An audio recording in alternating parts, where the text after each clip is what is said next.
لا یغفر ان یشرک بہ ویغفر، بے شک اللہ تعالیٰ نہیں معاف کرے گا کہ شرک کیا جائے اس سے، ویغفر یعنی اس کے ساتھ جو ہے وہ شرک کیا جائے، اللہ تعالیٰ اس کو ہرگز نہیں بخشے گا۔ وَيَغْفِرُ مَا دُونَ ذَلِكَ لِمَن يَشَاءُ، اور اس سے کم تر جو کچھ بھی ہے وہ جس کے لیے چاہے گا بخش دے گا۔ وَمَن يُشْرِكْ بِاللَّهِ، اور جو کوئی اللہ کے ساتھ شرک کرتا ہے، فَقَدِ افْتَرَىٰ إِثْمًا عَظِيمًا، تو اس نے پھر بہت بڑا گناہ کا افترا کیا۔ یہ آیت مبارکہ جو ہے وہ ایک ایسے گناہ کی طرف جو ہے وہ انسان کو آگاہ کرتی ہے کہ جس کے متعلق اللہ تبارک و تعالیٰ نے خود اپنے اوپر جو ہے وہ اس بات کو، یعنی ظاہر ہے کہ اللہ کے اوپر کوئی شخص لازم نہیں قرار دے سکتا کسی چیز کو۔ ظاہر اللہ تعالیٰ جو ہے وہ تمام رول سے ابو ہے، تمام چیزوں سے ابو ہے، وہ کریٹر ہے، وہ حقیقت میں اس کی ساری چیزیں ایبسولوٹ ہیں، وہ کسی رولز کا پابند نہیں ہے۔ اگر آپ اس کو دیکھیں عقیدے کے اعتبار سے بات یہ اسی طرح ہے، مگر یہ کہ اللہ تعالیٰ نے خود اپنے لیے کسی ڈسپلن کو یا کسی بات کو بیان کر دیا ہو، تو شرک کے حوالے سے اللہ تعالیٰ نے واضح طور پر اس بات کی وضاحت کر دی ہے کہ اللہ تعالیٰ شرک کو ہرگز معاف نہیں کرے گا۔ اس میں یہ بات بھی نوٹ کر لیجئے کہ معاف نہ کرنے سے کیا مراد ہے، یعنی ایسا شخص جو کہ شرک کی حالت میں اپنی جان دے دے گا، اب آخرت میں وہ نہیں، اس کی کوئی بچت ہو سکتی، وہ ہمیشہ ہمیشہ جو ہے وہ جہنم کی آگ میں جلے گا، اور اس کا جنت میں داخلہ قطعاً ممکن ہی نہیں ہے، کسی طرح بھی ممکن نہیں ہے۔ جیسے کہ ایک مسلمان ہے، وہ تو اربوں خربوں سال جو ہے وہ جہنم میں جل کر پھر جو ہے وہ اپنی سزا بھگت کر جنت میں پہنچ سکتا ہے، لیکن جو شرک کرتا ہے وہ بالکل نہیں پہنچ سکتا، اس کا مسئلہ یہ ہے۔ اور یہ اللہ ہی نے اپنے اوپر جو ہے گویا اس بات کو وضاحت کر کے ساتھ بیان کیا۔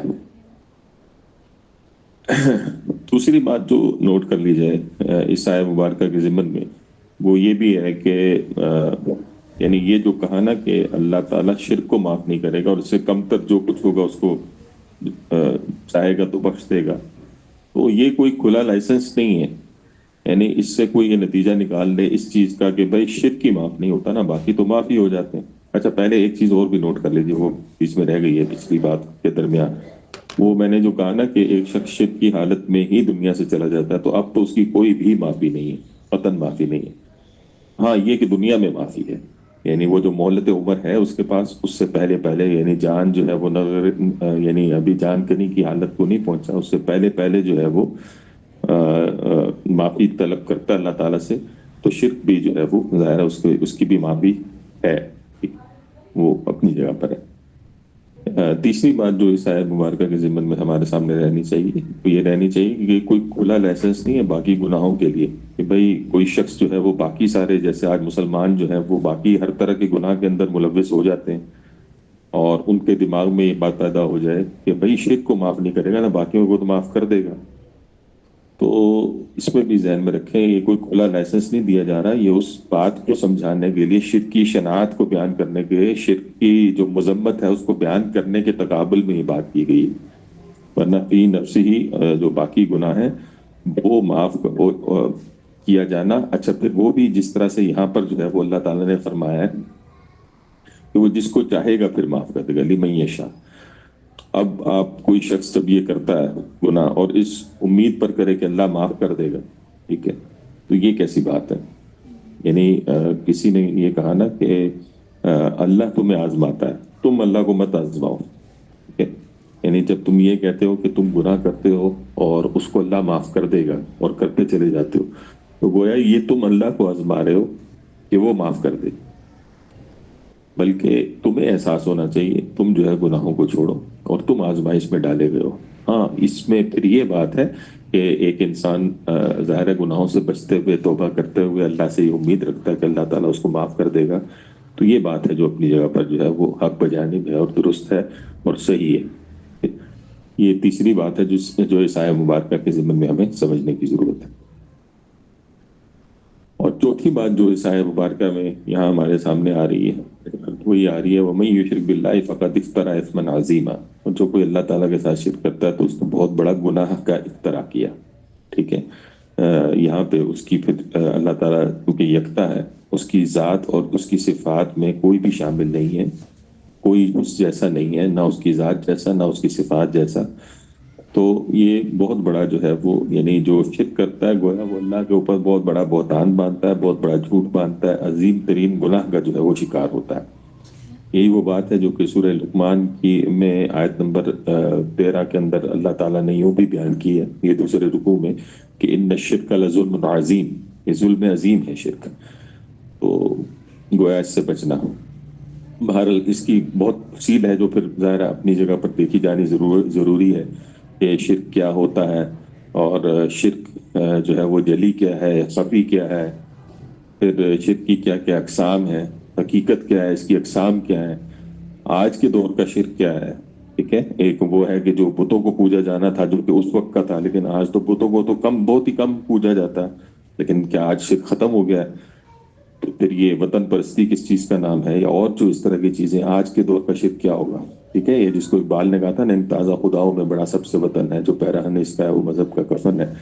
تو بہرحال ہر دور پہ جو ہے شرک جو ہے وہ پھر مادہ پرستی اور یہ جو چیزیں، تو بہرحال ان کا اپنی جگہ جاننا ضروری ہے. یعنی ایسا ہو سکتا ہے کہ ایک شخص جو ہے وہ اپنے آپ کو موحد سمجھ رہا ہو اس بنا پر کہ وہ جیسے کہ گزشتہ پچھلے قوموں کے اندر دیکھتا تھا کہ وہ بتوں کو سجدہ کرتے تھے، تو آج وہ بتوں کو سجدہ نہیں کر رہا، لیکن وہ آج کے کسی ایسی شرک کے اندر مبتلا ہے کہ جس کی وجہ سے جو ہے وہ اس کا مسئلہ خراب ہو سکتا ہے. تو یہ اپنی جگہ اس کی تفصیلات جاننا جو ہے وہ ضروری ہے. کلیئر ہے جی؟ سر اس کی کوئی مطلب جیسے شرک خفی، شرک جلی، اس کی کچھ مثالیں دیں گے آپ؟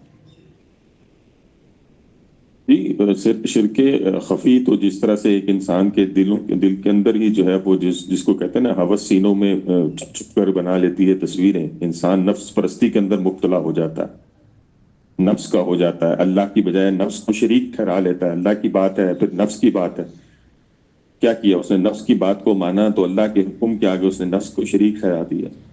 تو یہ بھی شرک ہے ظاہر.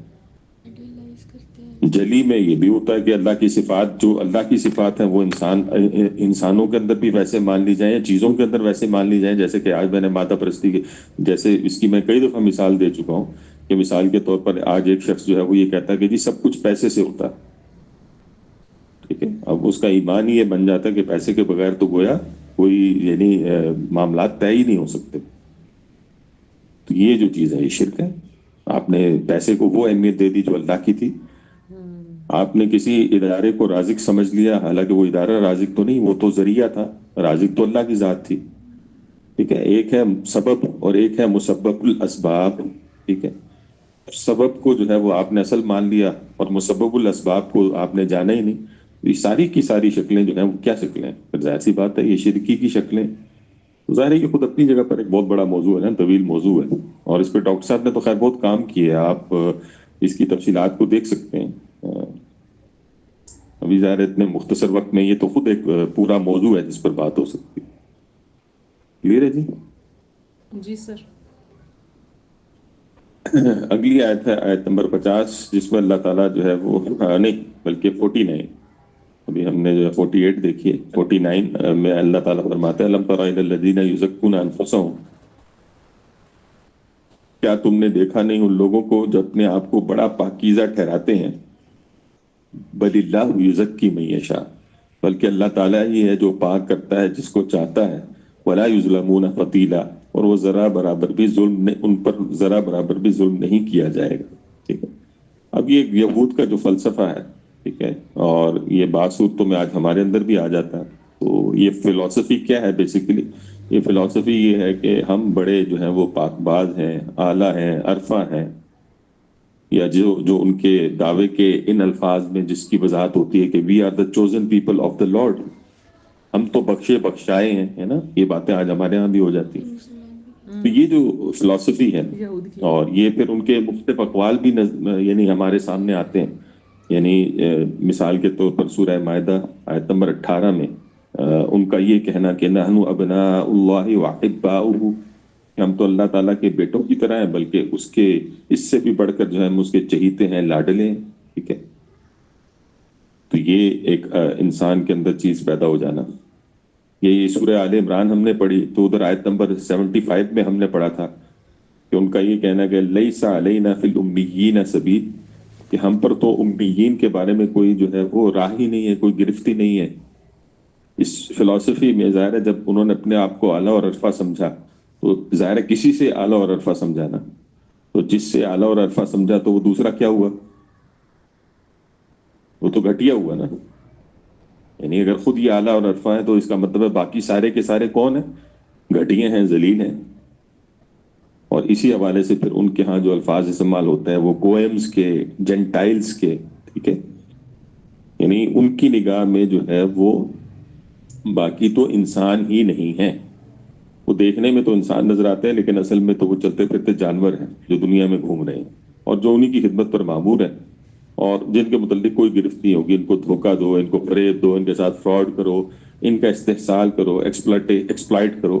یہی وجہ ہے کہ جو آج آپ کو فلسطین کے اندر ظلم اور بربریت کا جو ہے وہ ایک پہاڑ نظر آتا ہے نا، جس طرح سے جو ہے وہ انسانوں کو کرش کرتے نظر آتے ہیں، تو ان کی نگاہ میں تو وہ کوئی چکر ہی نہیں ہے نا، وہ تو ان کو بھیڑ بکریاں سمجھتے ہیں نا۔ اور جب دنیا اس پر کچھ بولتی ہے یا وہ کہتی ہے بھئی یہ ظلم ہو رہا ہے، تو وہ کہتے ہیں، یعنی دنیا کو پاگل اور بیوقوف سمجھتے ہیں نا، کہ بھئی ہم اپنے کتے کے ساتھ کر دیں، کسی جو ہے وہ بھیڑ بکری کو ذبح کر دیں، کوئی اور معاملہ کر دیں، تو یہی معاملہ ہے جو ہم ان کے ساتھ کر رہے ہیں، تو دنیا کو کیا تکلیف ہے اس پہ؟ یعنی اصل میں سائیکی ہے، اصل میں فلسفی ہے، اور وجہ کیا ہے؟ اپنے آپ کو اعلیٰ اور عرفہ سمجھنا، اور اپنے آپ کو we are the chosen people of the lord کی جو ہے سچویشن کے اوپر جو ہے وہ لے آنا، جبکہ اسلام اس کے برعکس تعلیم دیتا ہے۔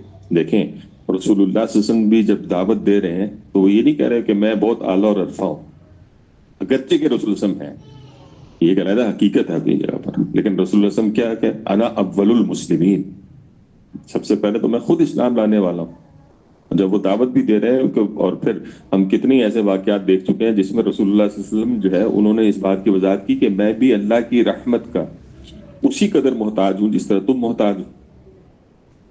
یعنی اگر ایک غزوہ میں جا رہے ہیں اور اونٹ پر جو ہے وہ سواری کی بات آ رہی ہے، یعنی اوپر بیٹھے ہیں دو اور ایک صحابی جو ہے نیچے نکیل کھینچ رہے ہیں، تو جب رسول کی باری آ رہی ہے تو نیچے اتر رہے ہیں اور ان کو بٹھا رہے ہیں، تو وہ کہہ رہے ہیں کہ نہیں بھائی آپ اوپر تشریف رکھیے، تو رسول کہہ رہے ہیں میں بھی تمہاری طرح اسی جو ہے وہ اجر کا مستحق ہوں اور اللہ سے اسی رحمت کا امیدوار ہوں۔ یہ کہ آپ کو یاد ہوگا کہ جب ہم نے پڑھا تھا کہ ہجرت ہوئی ہے تو حضرت ابو بکر صدیق رضی اللہ تعالیٰ نے جو ہے وہ 2 اونٹ جو ہے وہ اچھی طرح تیار کیے تھے کہ رسول اللہ صلی اللہ علیہ وسلم کا ایک میں ان کو ہدیہ دوں گا اور وہ ان کے لیے ہوگا اور ایک میرے لیے ہوگا، ہم بیٹھ کر جو ہے اس پہ جائیں گے، ہجرت کریں گے۔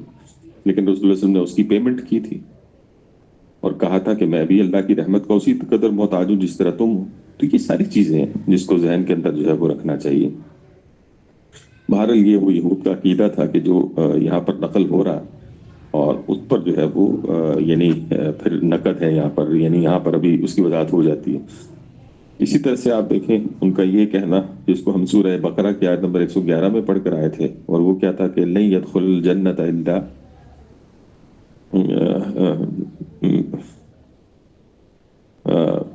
جس کو اللہ تبارک و تعالیٰ نے وہاں پر اس کی وضاحت کی تھی کہ ایک سیکنڈ، لن يدخل الجنہ، کہ ہرگز بھی جو ہے وہ جنت میں داخل نہیں ہوں گے، ٹھیک ہے، الا من کان ہودن او نصارا، مگر یہ کہ وہ یہودی ہو یا نصرانی ہو۔ اب یہ سمجھ لینا جیسے آج ہم جو ہے وہ سمجھے بیٹھے ہیں کہ ہم تو مسلمان ہیں، ہم ہی جنت میں جانے والے ہیں۔ بھئی یہ حقیقت تو تب ہوگی جب ہم واقعی اس مسلمانی کے تقاضوں کو پورا کریں گے، ٹھیک ہے، اور پھر جو ان تقاضوں کو پورا کر لیتے ہیں یا پورا کرتے ہیں وہ تو اللہ سے اتنے ڈرنے والے ہوتے ہیں، یعنی جو واقعی جنت میں جانے والے ہوتے ہیں۔ ان کی مثال وہ ہے کہ جو صحابہ کرام جو لرز اٹھتے تھے باوجود اس کے کہ رسول اللہ صلی اللہ علیہ وسلم نے ان کو جنتی قرار دے دیا تھا، بتا دیا تھا کہ تم جنتی ہو، نام لے لے کے بتا دیا تھا جنتی ہو، لیکن وہ ہیں کہ جو اللہ کے سامنے کھڑے ہونے سے ان کا خوف یہ ہے کہ پتہ نہیں اللہ تعالیٰ ہمیں معاف کرے گا کہ نہیں معاف کرے گا۔ وہ بالکل ایک عاجزی کی کیفیت ہے اور دوسروں سے اپنے آپ کو بڑھ کر آگے رکھنے والی شخصیت نہیں بلکہ اللہ سے ڈرنے والی شخصیت۔ تو یہ فرق ہے، یہ کنٹراسٹ ہے جو کہ اہل ایمان میں اور اہل کفر میں نظر آتا ہے۔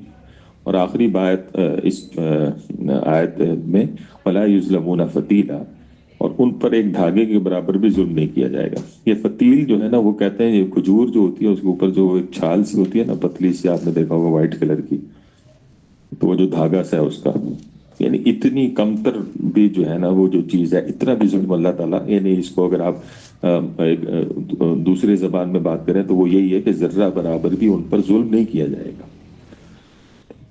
یہ وہ وضاحت ہے جو کہ سایہ مبارکہ میں ہمارے سامنے آتی ہے، اور جس میں ہمارے لیے بھی ہدایت ہے کہ ہم ان چیزوں سے بچیں، ہم بھی اپنے آپ کو جو ہے وہ اعلیٰ اور عرفہ نہ سمجھیں. ٹھیک ہے، یہ وہ چیز ہے جو کہ انسان کو پھر ظاہر سی بات ہے نقصان دینے والی ہے. اسی میں پھر ظاہر ہے اس میں بھٹوی صاحب نے پھر تفصیل میں اس کے مزید بھی چیزوں کا ذکر کیا ہے. یعنی ظاہر ہے یہی اعلیٰ اور عرفہ قرار دینے میں یہ بھی ہو جاتا نا کہ ایک انسان دوسرے کی تعریفیں کرنا شروع کرتا، تو رسول اللہ صلی اللہ علیہ وسلم نے جو ہے وہ اس سے منع فرمایا.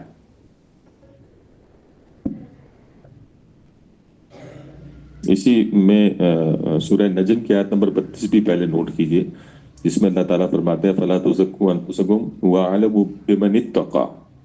اپنے آپ کو پاک مت قرار دو، وہ زیادہ جانتا ہے کون متقی ہے. یعنی جب تم اللہ کے لیے کرو تو اللہ کو خوب معلوم ہے. باقی رہی لوگوں کی بات، تو رسول اللہ صلی اللہ علیہ وسلم نے جو ہے وہ ایک دوسرے کی تعریف ایک دوسرے کے سامنے کرنے سے منع فرمایا، اور خاص طور پر جب کہ وہ مبالغے میں کی صورت میں ہو اس سے منع فرمایا. اسی لیے ہمیں نظر آتا ہے کہ مقداد بن اسود رضی اللہ تعالیٰ عنہ جو ہے وہ کہتے ہیں، صحیح مسلم کی یہ روایت ہے کہ رسول اللہ صلی اللہ علیہ وسلم نے ہمیں حکم دیا، وہ یہ کہتے ہیں کہ ہم زیادہ تعریف کرنے والوں کے منہ میں مٹی ڈال دیں. ٹھیک ہے، تاکہ یہ اس مسئلے کو بند کیا جائے. اور اسی طرح سے ایک اور حدیث ہے جو ابن ماجہ کی ہے کہ باہم جو بدا گوئی ہے اس سے بچو کیونکہ یہ ذبح کرنا ہے. اصل میں ہوتا ہی ہے کہ انسان کا نفس موٹا ہو جاتا ہے، انسان اپنے آپ کو جنتی سمجھ بیٹھتا ہے، پھر جب وہ اس حالت میں جاتا ہے تو یہ یہود کی فلسفی ایسے نہیں بنی، اسی طرح بنتی ہے. یہ جو we are the chosen people of the lord, یہ آج اس کی جدید شکل کیا ہے؟ سوشل میڈیا کے اوپر لائکس حاصل کرنے کے لیے اور لوگوں کے سامنے جو ہے وہ آپ سمجھے فالوشپ بڑھانے کے لیے آج تو کام ہی سارے یہی ہو رہے ہیں. ٹھیک ہے، ایک انسان جو ہے وہ ایک دفعہ وہ حدیث ریپیٹ کر دیں گے پلیز؟ جی، ایک حدیث تو وہ ہے جو کہ صحیح مسلم کی ہے جس میں رسول اللہ صلی اللہ علیہ وسلم نے فرمایا ہم زیادہ تعریف کرنے والوں کے منہ میں مٹی ڈال دیں. اور ایک دوسری حدیث ہے جو کہ ابن ماجہ کی ہے جس میں فرمایا کہ باہمی آپس میں یعنی مدح گوئی سے بچو کیونکہ یہ ذبح کرنا ہے. اصل میں جب ایک انسان اپنے آپ کو ایک اعلیٰ تر شے سمجھ لیتا ہے پھر وہ ساری حدیں کراس کرتا ہے جو یہود نے کی، جو نصارہ نے کی. دوسروں کو کم تر اور حقیر جاننا اور اپنے کو اعلیٰ اور عرفہ سمجھنا، یہ اس کے اندر پرابلم کریٹ ہو. ہم اس کو، اور آج آپ دیکھیں اس کی جدید شکلوں کے اندر جو ہے نا سیلفی، اس کا بھی بہت بڑا ہاتھ ہے. کیوں کھینچتا ہے سیلفی ایک انسان کو؟ سیلفی کی کیا ضرورت ہوتی ہے؟ اور کھینچ کر وہ جو ہے سوشل میڈیا پہ کیوں شیئر کی جاتی ہے؟ تاکہ لوگ جو ہے نا واہ واہ کریں، اس پہ لائکس آئیں، اس پہ یہ ہو. ٹھیک ہے،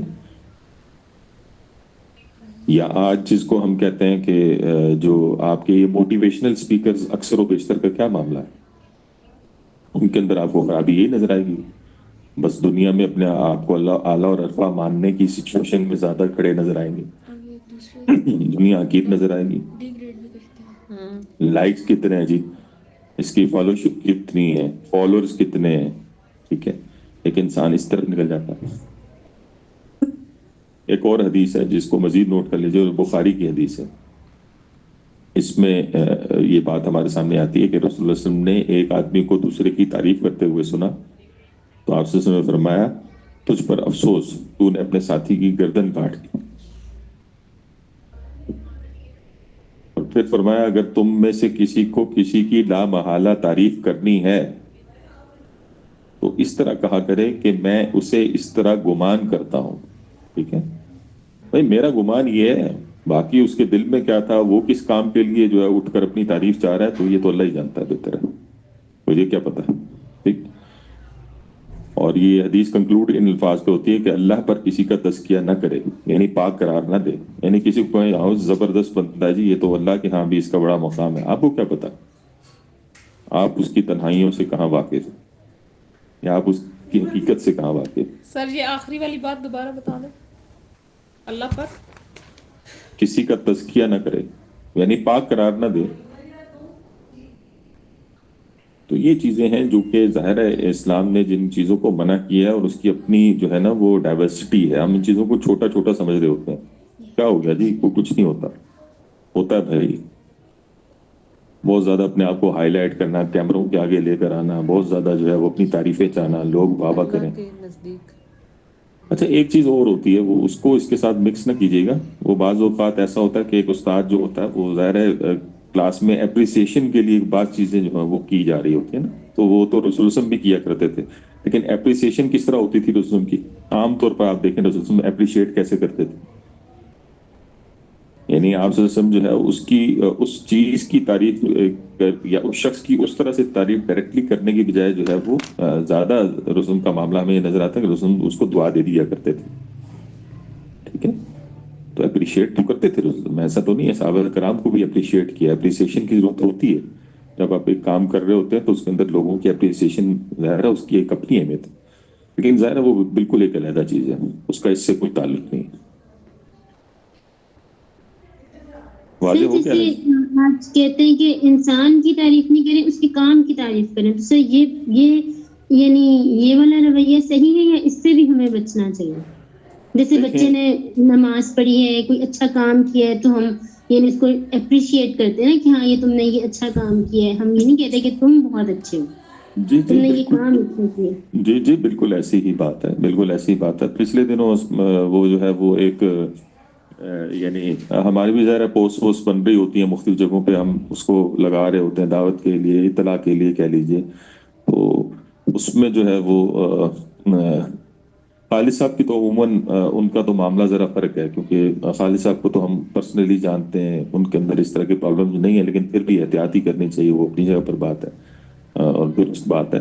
لیکن یہ کہ اب کوئی میری لگانا چاہے کسی اور کی لگانا چاہے, تو اس دن جو ہے وہ اس طرح سے کوئی ایک پوسٹ آئی میرے پاس اپروول کے لیے, میں نے کہا بھائی اس میں سے تصویر کو نکال دیں, ہے نا, کیونکہ محسوس یہی ہوتا ہے کہ اس سے جو ہے نا مدح سرائی اور یہ ساری چیزیں پھر جب اس کے ساتھ کھڑی ہوتی ہیں نا, تو وہ پھر ایک انسان کے لیے خود گلے کا پھندا بن جاتی ہیں. ٹھیک ہے, یعنی جس کی تعریف کی جا رہی ہے نا اصل میں تو یہ اس کے لیے بھی گلے کا پھندا ہے سیدھا سیدھا. یہ اس کو جیسے کہا نا یہاں پر کہ ذبح کر دینے کے مترادف ہے. باہمی مدح گوئی سے بچو کیونکہ یہ ذبح کرنا ہے, حدیث میں فرمایا نا. تو بھئی یہ کام جو ہے نا ان سے انسان کو بچنا چاہیے, اور اس کی فلسفی کیا ہے وہ اس آیت کے اندر ہمارے سامنے آ رہی ہے. ٹھیک ہے, کلیئر ہے جی؟ جی سر. جی.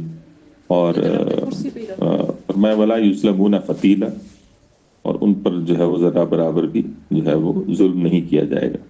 سر آپ نے ایک پیچھے حدیث بتائی کہ ایک آدمی نے حضور صلی اللہ علیہ وسلم نے ایک آدمی کو دوسرے کی تعریف کرتے دیکھا, تو کہا اس نے سر اس کی وہ گویا اس نے اس کی گردن کاٹ دی. جی. اچھا تعریف ٹھیک کرنے ہے. سے کس بات کا. جی. اگلی آیت ہے انظر کیف یفترون علی اللہ الکذب, دیکھو یہ لوگ اللہ پر کیسے جھوٹ باندھ رہے ہیں. اور کافی وَكَفَى بِهِ إِثْمًا مُبِينًا, اور سری گناہ ہونے کے لیے تو یہی کافی. یعنی اللہ کے اوپر افطرا باندھنا, جھوٹ باندھنا, یہ کہنا کہ یہ اللہ تعالیٰ پر افطرا باندھنا ہی ہے نا کہ we are the chosen people of the lord. یہ جو پیچھے ساری فلسفی بیان ہوئی ہے, یہ فلسفی تو اللہ پر جھوٹ باندھنے کے مترادف ہے نا. اللہ نے تو ان کو کوئی خاص حیثیت نہیں دی تھی نا, باقی انسانوں کی طرح وہ بھی انسان تھے, بس یہ حیثیت اپنی جگہ پر تھی, لیکن وہ ذمہ داری کے تحت حیثیت تھی نا, وہ ایسی حیثیت تو نہیں تھی کہ ان کی واہ واہ کی جاتی ہے. یہ حیثیت اور کہا کہ کر سکتے ہیں تعریف, جی جب موجود نہ ہو تو کسی کے کام کی تعریف ہو سکتی ہے, کوئی وہ موجود نہ ہو بندہ. جی جی ہو سکتی ہے, پھر ہو سکتی ہے, اور وہ بھی لیکن مبالغوں کے تحت نہیں ہو سکتی. یعنی بہت بڑھا چڑھا کر تعریف کرتی کسی کی, وہ بھی نہ ہو. ٹھیک ہے, جو اصل بات ہے, جو حقیقت بات ہے, کسی کو آپ نے جو ہے وہ آپ نے اس کے ذریعے سے موٹیویٹ کرنا ہے. ظاہر دیکھیں ہم یہ ساری تعریف ہم رسول اللہ صلی اللہ علیہ وسلم کی بھی کرتے ہیں, صحابہ کرام کی بھی کرتے ہیں. اللہ کی جی. تعریف کرنی چاہیے. ہم بیان کر رہے ہوتے ہیں, ان کے واقعات بیان کر رہے ہوتے ہیں, ظاہر اس میں ان کی تعریف شامل ہوتی ہے. ٹھیک ہے, لیکن یہ کہ یہ ظاہر بات فرق ہے اس کی. اگر ہم تعریف اگلے کی کرتے ہیں اور اس کو دعا دیتے ہیں,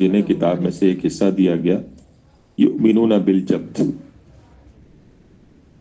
اور وہ ایمان لاتے ہیں بتوں پر، والطاغوت اور شیطان پر، ویقولون اور وہ یہ کہتے ہیں للذین کفروا ان لوگوں سے کہ جنہوں نے کفر کیا، ہؤلاء اہدی من الذین آمنوا سبیلا،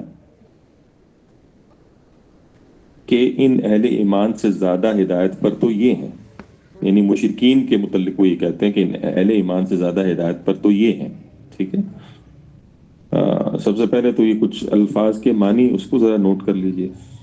یہ یہاں پر جو ایک لفظ استعمال ہوا ہے کہ کیا تم نے ان لوگوں کو دیکھا کہ جنہیں کتاب میں سے ایک حصہ دیا گیا تھا کہ وہ ایمان لاتے ہیں کس پر؟ بالجبت، بتوں پر. تو جبت کا جو مطلب ہے نا وہ اصل میں اس میں کافی ساری چیزیں شامل ہیں. حضرت عمر رضی اللہ تعالیٰ سے ایک قول ملتا ہے، ٹھیک ہے، اور یہ صحیح بخاری میں ملتا ہے، نقل ہے، اور یہ قول یہ ہے کہ حضرت عمر رضی اللہ تعالیٰ عنہ جو ہے وہ کہتے ہیں کہ جبت سے مراد جو ہے وہ جادو ہے اور طاغوت سے مراد شیطان. یہ دونوں الفاظ استعمال ہو رہے ہیں نا، بالجبت والطاغوت. تو جبت سے جبت حضرت یعنی علی اس سے نے مراد، حضرت عمر سے روایت کی، ایسے بتا رہے سر آپ؟ جی جی، اچھا، نہیں حضرت عمر ہی کا قول ہے یہ. ٹھیک ہے. یہ حدیث آپ جانتے ہیں نا، آثار کا نام بھی ہے نا، یعنی صحابہ کرام کے اقوال بھی جو ہے وہ حدیث کی کتابوں میں نقل ہوتے ہیں نا.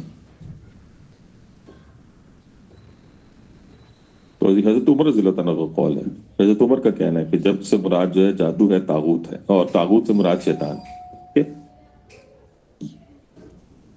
مزید بھی اس کے مفاہیم ہیں، ٹھیک ہے، یعنی یہ کہانت میں، جادوگری میں، ان چیزوں پر مستعمل ہے یہ لفظ جبت کا.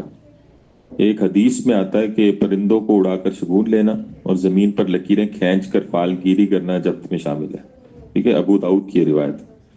یہ ظاہر اس دور کے اندر مختلف طریقے تھے نا، یعنی جس طرح سے آپ کہہ لیجئے کہ اس سے وہ جو ہے وہ مختلف ان کے ہاں توہمات پائی جاتی تھی اور مختلف طریقے پائے جاتے تھے جس کے ذریعے سے وہ یہ کام کرتے تھے. تو یہ جبت کہلاتا ہے. اور طاغوت سے مراد جو ہے وہ شیطان ہے، اور ہر وہ شخص ہے جو گناہ کی دعوت دے.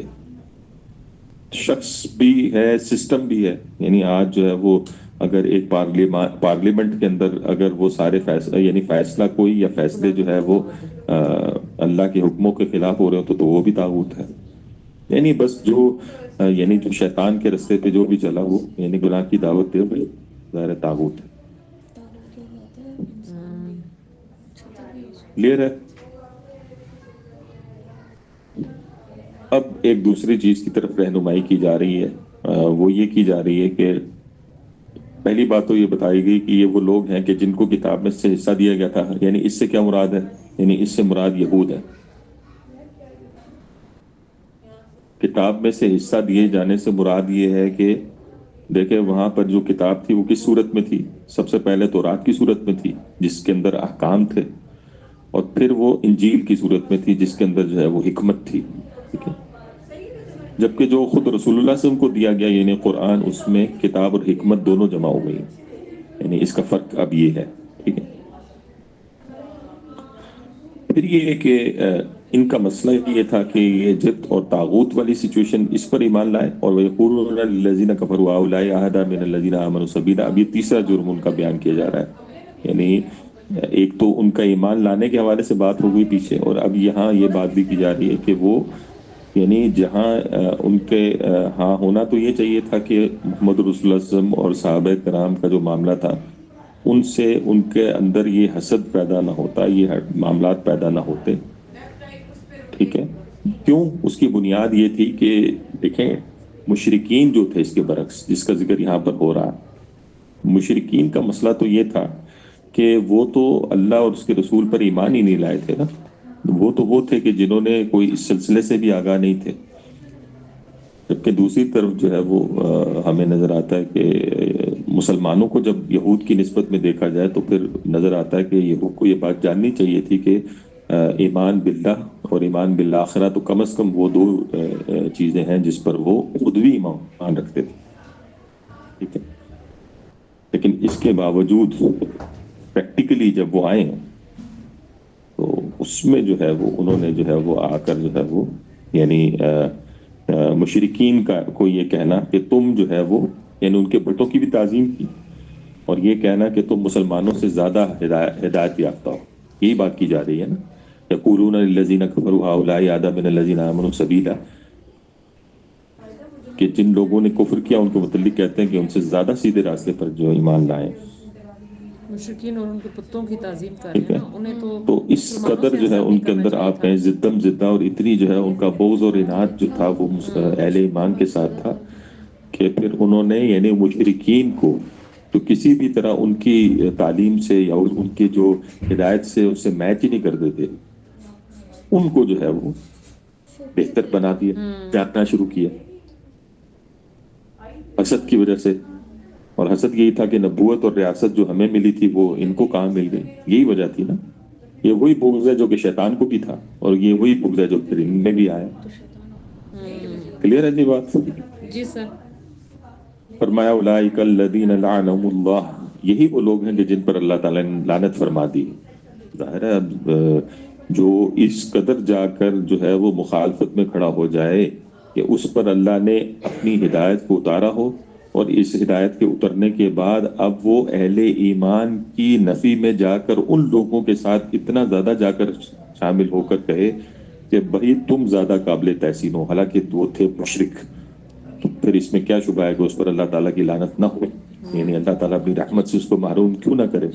اور فرمایا وَمَن يَلْعَنِ اللَّهُ فَلَن تَجِدَ لَهُ نَصِيرًا، اور جس پر اللہ تعالیٰ لعنت کر دے یعنی اپنی رحمت سے دور کر دے تو فَلَن تَجِدَ لَهُ نَصِيرًا، پھر تم اس کے لیے کوئی مددگار نہیں پاؤ گے. ظاہر ہے جب اللہ کی رحمت سے جو دور ہو گیا، اب شیطان ہے، شیطان کیا امید رکھ سکتا ہے آخرت میں؟ یہ ہے کہ وہ اللہ سے اس کو کیا امید ہو سکتی ہے؟ وہ لعنت زدہ ہے، ملعون ہے، اور اس کا جو ہے نتیجہ وہی ہے کہ جو آخرت میں جو ہے جلنا ہے، کھپنا ہے جہنم میں.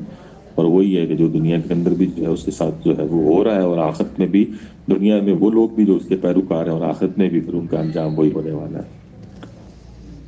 فرمایا ام لہم نصیب من الملک، کیا ان کا کوئی حصہ ہے اقتدار میں؟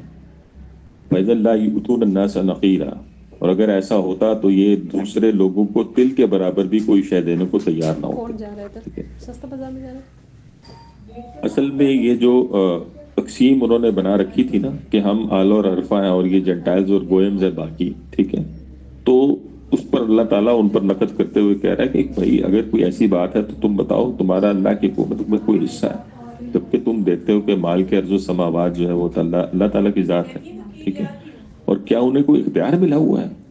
یہ کوئی ایسی چیز ہے؟ اس پر وضاحت کرتے ہوئے مزید جو ہے وہ ہمیں یہ بات ملتی ہے کہ جیسے گزشتہ آیت میں یہود کی جہالت کا ذکر تھا نا، یعنی بتوں کی پوجا، اللہ کی کو چھوڑ کر، اس کی عبادت کو چھوڑ کر ان کو ترجیح دینا مشرکین کو. اور اس آیت میں پھر جو ذکر ہے وہ اصل میں بخل اور حسد کا. بخل ہم جانتے ہیں کہ آپس میں باتیں نہ کریں جی، آپس میں باتیں نہیں کریں. بخل جو ہے وہ کہتے ہیں نعمت کو روک لینے کو، یعنی آپ کے پاس نعمت کی کوئی بھی نعمت نہیں، سر کہہ رہے آپس میں باتیں نہ کریں، جو ڈومینیٹ کرتی ہے بخل کی کیفیت میں بات وہ زیادہ مال کی کرتی ہے، کیونکہ مال انسان کو سب سے زیادہ عزیز ہو جاتا ہے تو اس وجہ سے. لیکن اس میں مال بھی آتی ہے، اس میں جان بھی آتی ہے، اس میں صلاحیتیں بھی آتی ہیں، اس میں ساری کچھ آ جاتا ہے، ٹھیک ہے. اور دوسری چیز ہے حسد. حسد کیا ہے؟ یعنی کسی کو نعمت دی اللہ تعالیٰ نے تو اب آپ یہ چاہت رکھتے ہو کہ اس سے نعمت یہ چھن جائے، مجھے ملے یا نہ ملے بس اس کے پاس بھی نہ رہے، ٹھیک ہے. اور ان دونوں کے درمیان میں قدر مشترک کیا ہے؟ یعنی بخل میں اور حسد میں وہ دونوں چیزیں جو ہے وہ اصل میں نعمت کو روک لینے کے لیے ہی ہے نا. یعنی بخل بھی نعمت کا رکنا ہے اور حسد بھی جو ہے وہ دوسرے سے چھن جانا تو نعمت ہی کا رکنا، ٹھیک ہے. گویا اب یہ شخصیت ایسی ڈیولپ ہوتی ہے کہ اپنے سوا کسی کو جو ہے وہ کوئی فائدہ نہ پہنچے. یہ وہ چیز ہے کہ جو پھر یہود میں جو ہے وہ یعنی بتمام کمال اور عتم جو ہے وہ ان کے اندر پائی جاتی تھی.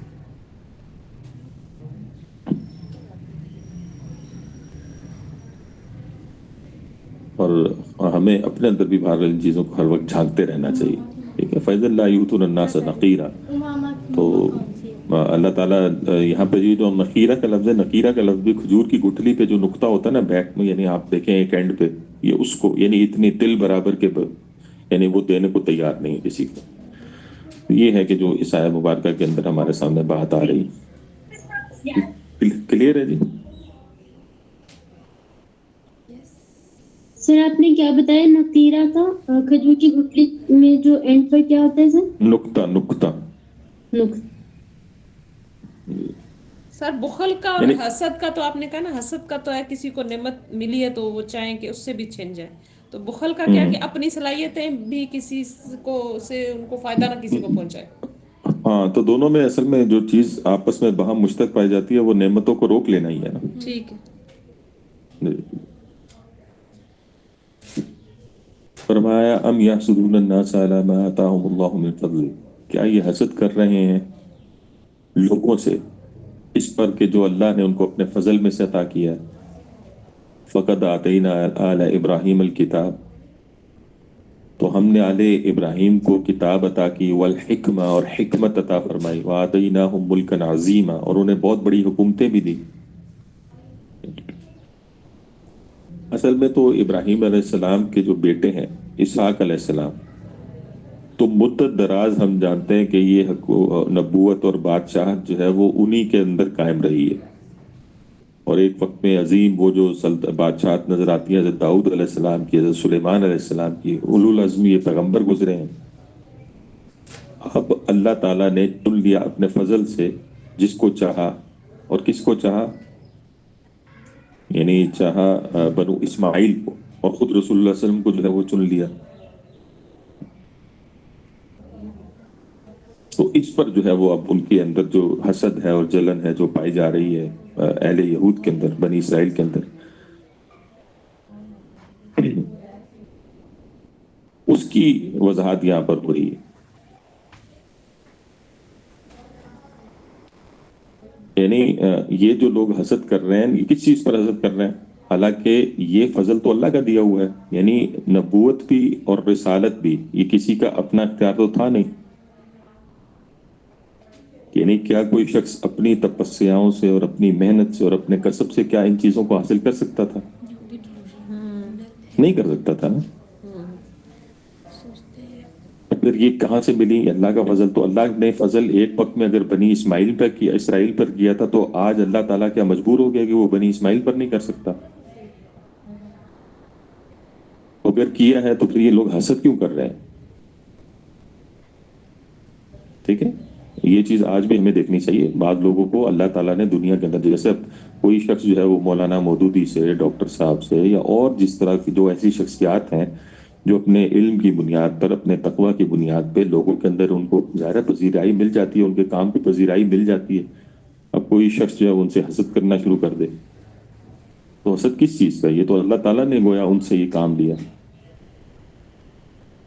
اور پھر کہا کہ ہم نے آل ابراہیم کو کتاب اور حکمت عطا فرمائی. اور اس کی وضاحت میں پہلے بھی کر چکا ہوں کہ وہاں جو ہے وہ دو علیحدہ صورتوں میں، لیکن خود رسول کے ضمن میں تو یہ قرآن کی صورت میں ایک کتاب اور حکمت ایک ہی چیز ہے جو کہ جمع ہوئی. اور پھر انہوں نے بہت بڑی حکومتیں بھی دی جو ان کو دیں، اور پھر ہم دیکھتے ہیں کہ خلفائے راشدین کے وقت میں اہل ایمان کو بھی یہ عطا ہوں. اب ایک انسان جو ہے وہ اس سے جو ہے وہ جلتا کڑتا رہے، تو بھائی یہ تو کوئی بات نہ ہوئی نا. یہ کس نے دی؟ اللہ کی دی ہوئی چیز تھی. ذالک فضل اللہ یؤتیہ من یشاء. تو باقی ہمیں یہ بھی نظر آتا ہے کہ اہل ایمان تو ان ساری چیزوں سے، یعنی ان نعمتوں کے حصول سے، ان چیزوں کے حاصل ہونے سے ہمیشہ ان کے اندر خوف کی فضا مزید ہی پیدا ہوئی ہے. کیونکہ ظاہر جس قدر نعمتیں ہوں گی اس قدر سوال بھی تو ہوگا نا. بھائی آپ پر ذمہ داری نہیں ہے، آپ پر یعنی دیکھیں ایک جگہ آپ کام کرتے ہیں کسی بھی جگہ پر، تو جو مینیجر کی رسپانسبلٹی ہے وہ نیچے لوگوں کی تو نہیں ہوتی نا. تو اب آپ مینیجر سے کھلتے رہیں، حسد کرتے رہیں، ٹھیک ہے، یہ غلط بات ہے نا. وہ اس کی اپنی رسپانسبلٹی ہے اور اکاؤنٹیبلٹی آپ کی اپنی. فرمایا فَمِنْهُمْ مَنْ آمَنَ بِهِ وَمِنْهُمْ مَنْ صَدَّ عَنْهُ، پس ان میں سے وہ بھی ہیں جو اس پر ایمان لے آئے ہیں، یعنی جو رسول اللہ صلی اللہ علیہ وسلم پر ایمان لے آئے ہیں، ٹھیک ہے، وہ بھی ہیں. اگرچہ کہ بہت ہی کم ہے. ہم تو یہود میں تو خاص طور پر ہم نے پڑھا تھا وہ عبداللہ ابن سلام رضی اللہ تعالیٰ کے علاوہ کوئی خاص نظر نہیں آتا معاملہ. من صد عنہ، اور وہ بھی ہیں جو اس سے رک گئے ہیں. یہ صدہ یا سدو جو ہے نا، یہ لازم بھی ہے اور متعدی بھی ہے، جو خود رکتے ہیں اور دوسروں کو روکتے ہیں. یہ دونوں مفہوم اس کے اندر شامل ہیں. وَكَفَى بِجَهَنَّمَ صَعِيرًا، اور ایسے لوگوں کے لیے تو پھر جہنم کی بھڑکتی ہوئی آگ ہی کافی ہے. ٹھیک ہے، یعنی جو لوگ جو ہے وہ پھر اللہ کے رسول پر ایمان نہیں لائے، اور وہ لوگ جنہوں نے جو ہے وہ پھر خود بھی اس سے رکے، اس ہدایت کو حاصل کرنے سے اور دوسروں کو بھی روکا، تو پھر یہ وہ لوگ ہیں کہ جن پر اللہ کا جو ہے وہ غضب ہے، اور وہ یعنی جہنم ہے جو کہ ان کے لیے پھر کافی ہے. جہنم ہی ان کو جو ہے گویا ان کے انجام سے آگاہ کر دے گی جو وہ دنیا میں کر کے آئے. پھر فرمایا آیت نمبر 56 میں، ان الذین کفروا بآیاتنا، بے شک وہ لوگ جنہوں نے کفر کیا ہماری آیات سے، سوف نصلیہم نارا، تو ان قریب ہم انہیں آگ میں جھونک دیں گے. ٹھیک ہے، یعنی جو آیات کا کفر کریں گے، ایک وقت آئے گا کہ ہم انہیں آگ میں جھونک دیں گے. اور کلما نضجت جلودہم، اور جب بھی ان کی کھالیں جل جائیں گی، بدلناہم جلودا غیرہا، تو ہم ان کو دوسری کھال بدل دیں گے. اور یہ کیوں ہوگا؟ لیذوقوا العذاب، تاکہ وہ عذاب کو چکھتے رہیں. اصل میں اس پہ اب تو میڈیکل سائنس بھی جو ہے اس نے مزید وضاحت کے ساتھ یہ چیزیں ہمارے سامنے آ چکی ہیں کہ اصل میں یہ جو پین فیکٹر ہے، یہ جو اصل میں درد کا احساس ہے، یہ اصل میں گوشت وغیرہ کے اندر نہیں ہوتا، یہ اسکن کے اندر موجود ہے. یہ جو سینسٹیوٹی یا سینسر جو پایا جاتا ہے نا، یہ اسکن ہے جو کہ سینسر کر رہی ہوتی ہے، چیزوں کو سینس کرتی ہے. درد کا جو احساس ہے وہ اسکن کے ذریعے سے ہو رہا ہوتا ہے. ٹھیک ہے، ورنہ وہ جو گوشت ہے، عضلات ہیں، اس میں یہ درد کا احساس نہیں ہے. تو اللہ تعالیٰ جو ہے وہ کہہ رہے ہیں کہ ایسے لوگوں کو جو ہے وہ نئی جلدیں اللہ تعالیٰ عطا کر دے گا، تاکہ یہ کہ ایک دفعہ وہ جلے ہیں، بھنے ہیں، پھر دوبارہ نئی جلد آ گئی، یہ احساس کبھی ختم ہی نہ ہو. یعنی جہنم میں ان کی کھالیں جو ہے جلیں گی، اس کی جگہ نئی کھال جو ہے ان کو عطا ہو جائے گی. تو یہ وہ اس کی سختی کو بیان کرنے کے لیے کہ وہ اتنی سخت اور اتنی بھیانک جگہ ہے، اس کا جو ہے وہ یہاں پر بیان ہے. البتہ ایک اور بھی انداز سے جو ہے وہ بھٹوی صاحب نے اس کو تفسیر قرآن کریم کے اندر جو ہے وہ چند حدیث بھی پیش کی ہیں، جس میں یہ بھی بتایا ہے کہ جہنمیوں کا جسم جو ہے وہ آخرت میں بہت بڑھا دیا جائے گا. ٹھیک ہے، یعنی ایک فیکٹر یہ بھی ہو جائے گا. یعنی آپ دیکھنا، ابھی تو آپ اپنے 6 فٹ کے 5 فٹ کے جسم کے اندر موجود ہیں، تو اب اس کا احساس اتنا ہی ہے نا. لیکن یہی آپ ہو جائیں 20 فٹ کے، تو 20 فٹ کا احساس ہو جائے گا نا. مثلاً صحیح یہ مسند احمد میں ایک حدیث آتی ہے جس میں رسول اللہ صلی اللہ علیہ وسلم نے فرمایا کہ کافر کے کان کی کومپل اور کندھے کے درمیان 70 سال کا فاصلہ ہوگا. ٹھیک ہے، اور اسی طرح سے فرمایا، صحیح مسلم کی روایت ہے کہ کافر کی داڑھ احد پہاڑ کے برابر ہوگی، اور اس کی جلد کی موٹائی 3 دن کے فاصلے کے برابر ہوگی. اب ذرا آپ اندازہ کر لیں کہ کس قدر عذاب اور کس قدر جو ہے یہ معاملات ہیں جس سے ہر وقت بچنے کی ہر ایک کو ضرورت ہے. فرمائے ان اللہ کان عزیز حکیمہ، بے شک اللہ تعالیٰ سب پر غالب ہے اور کمال حکمت والا ہے. اللہ کو خوب پتہ ہے کہ کس کے ساتھ کیا ہونا چاہیے تھا، اور یہ جو اس عذاب میں اللہ تعالیٰ نے جھونکا ہے، یہ وہ دنیا کے جرائم تھے کہ جس کے اندر وہ مبتلا ہوئے، اور پھر اس نتیجے تک جو ہے وہ چیزیں جو ہیں وہ انہوں نے خود ہی لے کر گئے ہیں. اللہ تعالیٰ تو کسی پر ذرہ برابر بھی ظلم نہیں کرتا. کئی دفعہ ہم اس بات کو پڑھ چکے ہیں. اب اگلی آیت میں سائملٹینیس کنٹراسٹ ہے. بتا دیجیے، کافر کے کان کی کومپل اور کندھے کے درمیان جی 70 سال کا فرق. جی جزاک اللہ خیر.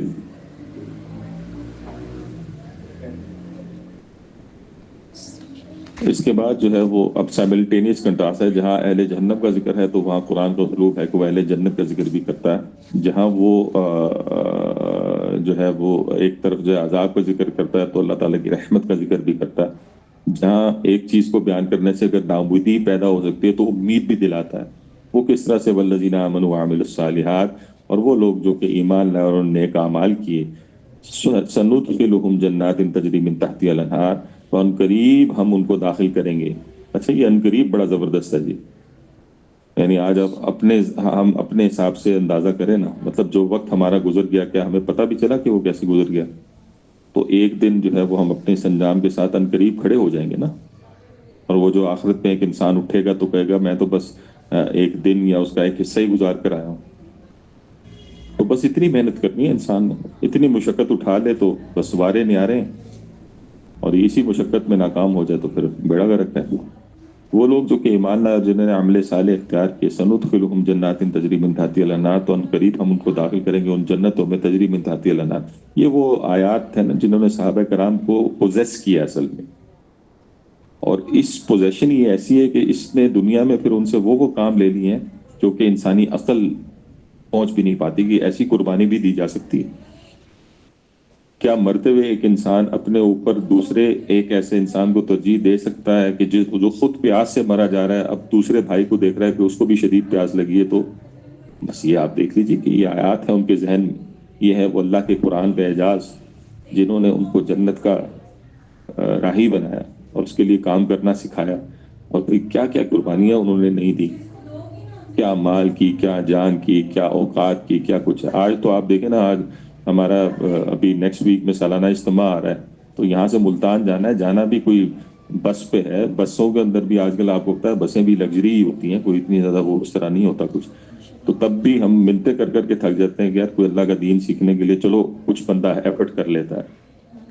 تو آج تو ہم تو بالکل کوئی قربانی دینے کو تیار نہیں ہوتے اگر آپ دیکھا جائے. اور اگر ہم چلے بھی جائیں، اچھا ہم جو چلے جائیں گے ہم نے کون سا تیر مار لیں گے ہم؟ یعنی آپ دیکھ لیں نا وہ مطلب جو قربانیاں دی ہیں رسول اللہ صلی اللہ علیہ وسلم اور صحابہ کرام نے، ہم تو اس کے کہیں قریب نہیں ہیں. لیکن بدقسمتی یہ کہ اب ہم ان ساری سہولیات کے ہوتے ہوئے بھی اللہ کے دین کا وہ کام کرنے کو تیار نہیں ہے جیسے کہ انہوں نے کیا تھا. لیکن کیوں نہیں ہے؟ وجہ یہی ہے کہ جو اس آیت کے اندر بیان ہو رہی ہے کہ ایمان اور عمل صالح اگر ایک انسان کے اندر ہے تو پھر وہ انسان جو ہے وہ، اور جنت کا ایک انسان کے اندر موٹیویشن ہے اور جنت ہے جو اس کے سامنے ہے، تو پھر انسان جو ہے وہ سب کچھ کر سکتا ہے. اور کہا کہ من تحتها الانہار خالدین فیہا ابدا، اور اس میں ہمیشہ ہمیش رہیں گے.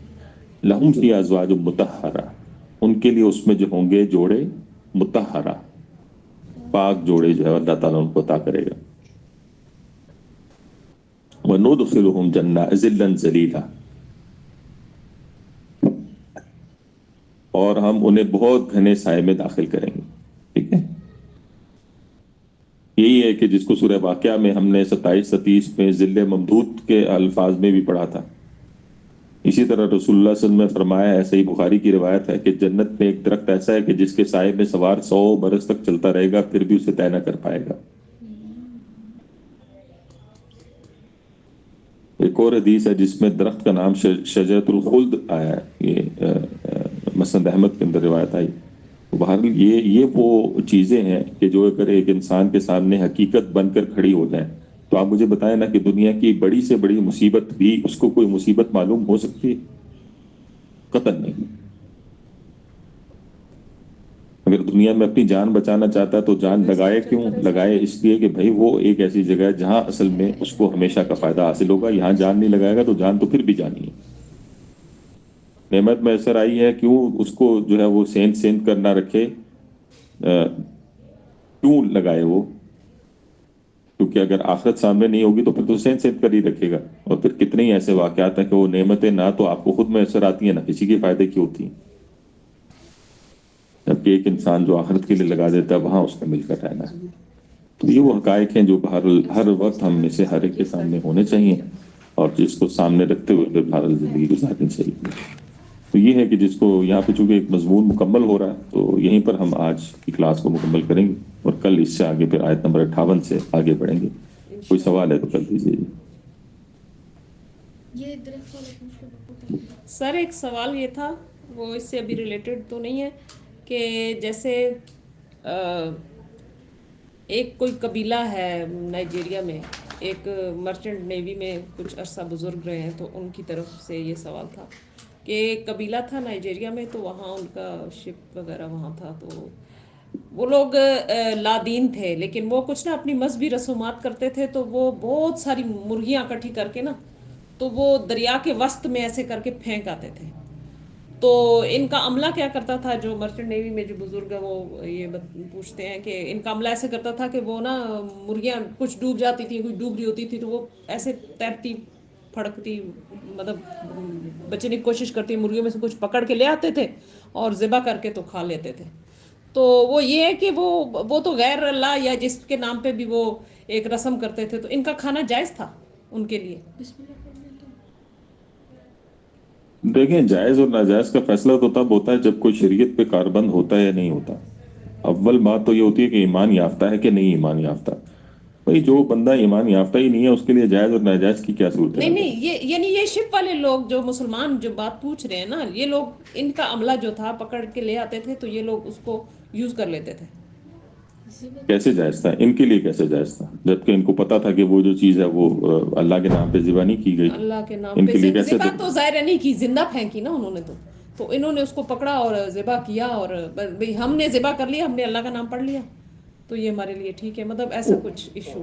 انہوں نے پھینکی کیوں پھینکی؟